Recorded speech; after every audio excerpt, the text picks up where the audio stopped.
बंगाल की एकरूपता को हम अक्षुण्ण करेंगे, रखेंगे और बंगाल को एक ही रखकर पर्वतीय क्षेत्र की आकांक्षाओं का सम्मान करने के लिए हम संवैधानिक रास्ता ढूंढेंगे। नमस्कार, जय गोरखा, जय हिंद। माननीय केंद्र गृह मंत्री जी एवं भारतीय जनता पार्टी का शीर्ष नेतृत्व श्री अमित शाह जी, नमस्कार। मैं रावगे राय, इस दार्जिलिंग पर्वतीय क्षेत्र की एक युवा, एक गोरखे युवा। और कुछ समय आगे मैंने आपको ऐसे ही वीडियो के माध्यम से एक खुला संदेश मैंने आपको दिया था। मुझे पता नहीं वो संदेश आपके समक्ष आया कि नहीं, पर मैं फिर से और उस संदेश में मैंने आपको ये बताया था कि गोरखाओं को न्याय मिलने में विलंब हो रहा है और गोरखाओं को न्याय से वंचित किया जा रहा है। दोनों केंद्र में रहे बीजेपी सरकार और राज्य में रहे टीएमसी सरकार गोरखाओं के भावना के ऊपर खेल रहा है, खिलवाड़ हो रही है हमारे भावना के ऊपर। हमें न्याय से वंचित किया जा रहा है, हमें शोषित किया जा रहा है।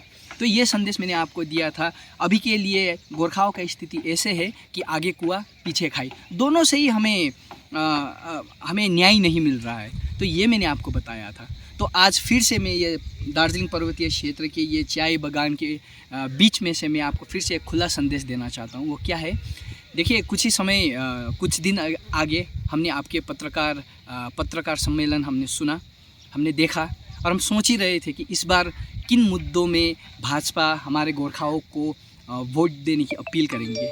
तो मैं आपको ये बताना चाहता हूँ, थोड़ा डिसअपॉइंटेड है हम लोग, क्योंकि देखिए, आपने उस पत्रकार सम्मेलन में आपने क्या बताया कि ये पश्चिम बंगाल के पर्वतीय क्षेत्र जो अधिकतर रूप में दार्जिलिंग पर्वतीय क्षेत्र ही पड़ता है कि पश्चिम बंगाल की एकता को अक्षुण्ण रख के बिना तोड़े आप एक सिस्टम, एक ढांचा आप तैयार करेंगे जिसमें संवैधानिक व्यवस्था का आप रास्ता ढूंढेंगे। आपने ये भी नहीं बोला कि देंगे, आपने बस ये बोला कि ढूंढेंगे। तो मुझे ये समझ नहीं आ रहा है और कन्फ्यूजन क्रिएट हो रहा है। या तो हम गोरखा आप लोगों को समझाने में सक्षम नहीं बन पा रहे हैं, या तो आप लोग समझ नहीं पा रहे हैं, या तो आप लोग समझ के भी अनजान बनने की नाटक कर रहा है।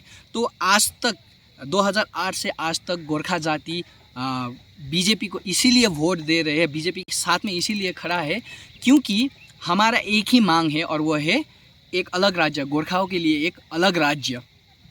तो पीपीएस देंगे, आप भारतीय जनता पार्टी ने कमिट किया था। तो आज तक तो हम यही समझते आ रहे थे कि परमानेंट पॉलिटिकल सॉल्यूशन पीपीएस का मतलब है एक अलग राज्य गोरखाओं के लिए। पर आपके जो पत्रकार सम्मेलन में आपने जिन बातें आपने आगे रखा, तो यहाँ पे मैच नहीं हो रहा है। और देखिए, कुछ ही समय आगे केंद्र की ओर से ही एक इंटरलोक्यूटर भी हमारे क्षेत्र में आपने भेजा था, आपके ओर से, केंद्र सरकार की ओर से, और विभिन्न राजनीतिक दलों और अराजनीतिक दलों और संघ संस्थाएं सब इंटरलोक्यूटर सर के साथ मिल के वार्ता करके एक कॉन्सेंसस मुद्दा आगे रखा है, और वो है अलग राज्य गोरखालैंड के लिए, अलग राज्य गोरखाओं के लिए with in the union of India. बस यही है। तो आज तक हम यही तो बताते आ रहे हैं, पर आपके पत्रकार सम्मेलन में वो मैच नहीं हो रहा है। तो हम थोड़ा डिसअपॉइंटेड है सर। तो मैं आपको फिर से स्पष्ट आपको बता देना चाहता हूँ, दो हाथ जोड़ के आपको नमन करते हुए आग्रह करना चाहता हूँ कि गोरखाओं के लिए परमानेंट पॉलिटिकल सॉल्यूशन का अर्थात है कि एक अलग राज्य, ना कि फिर से जो अभी यहाँ का जीटी है वैसे ही एक व्यवस्था, वो नहीं है सर। तो ये आपको मैं संदेश देना चाहता हूँ। नमस्कार, हाम्रो सम्पूर्ण पहाडवासीलाई म फेरि यही भन्न चाहन्छु, तपाईँले सुन्नुहुँदै होला, भाजपामाथि हामीले आस्था राखेको थियौँ हैन। पीपीएस भनेको आजसम्म हामीले छुट्टै राज्य नै सोचेका थियौँ, तर यहाँ केन्द्र गृह मन्त्रीले भन्नुहुँदैछ कि बङ्गालको एकतालाई अक्षुण्ण राखेर, नतोडी बङ्गाललाई विभाजन नगरिकन हामी फेरि यो जिटिए नै जस्तै एउटा व्यवस्था हामी यहाँनिर दार्जिलिङ क्षेत्रको लागि, पश्चिम बङ्गालको पर्वतीय क्षेत्र भनेकै दार्जिलिङ क्षेत्रहरू पर्छ हैन, त्यसको लागि हामी दिन्छौँ भनेर भन्दैछ। अन्त हामीले भन्दै आएको यस्तो कार्यहरू गर्दाखेरि गोर्खाप्रति भाजपाको इमान्दारितामा हामीले शङ्का कसरी नगर्नु भन्नुहोस् त।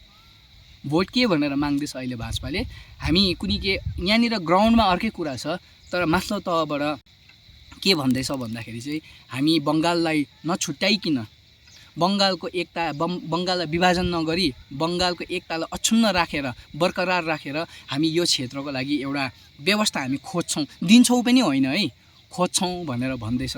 त्यसले गर्दा म अपिल गर्न चाहन्छु, हामीले अबदेखिको उपरान्त यस्तो केन्द्र अनि राज्यको सरकार अनि घटक दल भएर होइन, आफ्नो गोर्खे स्वतन्त्र आवाज बनेर आफ्नै खुट्टामा उभिएर, कसैको बैशाखी नलिई आफ्नै खुट्टामा उभिएर हामीले हाम्रो कुराहरू अघि राख्नुपर्छ। अनि मात्र हाम्रो कुरा सुन्छ, अनि मात्र हामीलाई टेबलमा बोलाउँछ, अनि मात्र हामीलाई गम्भीर रूपले हेर्छ। नत्र चाहिँ यसरी नै हाम्रो भावनासँग, जातीय भावना, मुद्दाहरूलाई लिएर जातीय भावनालाई यसरी नै खेलवाड गरिरहन्छ दुवै पक्षकोले, केन्द्रकोले अनि राज्यकोले। त्यसैले यसपालि तपाईँले आइजिजिएफलाई समर्थन गरिदिनुहोस् होइन, इन्डियन गोर्खा जनशक्ति फ्रन्टलाई। किन भन्दा इन्डियन गोर्खा जनशक्ति फ्रन्ट मात्रै हो अहिलेको लागि एकमात्र साँचो क्षेत्रीय दल जसले आफ्नो खुट्टामा उभिने कोसिस गरिरहेको छ। यति भन्दै म यो भिडियो अन्त गर्न चाहन्छु। धन्यवाद।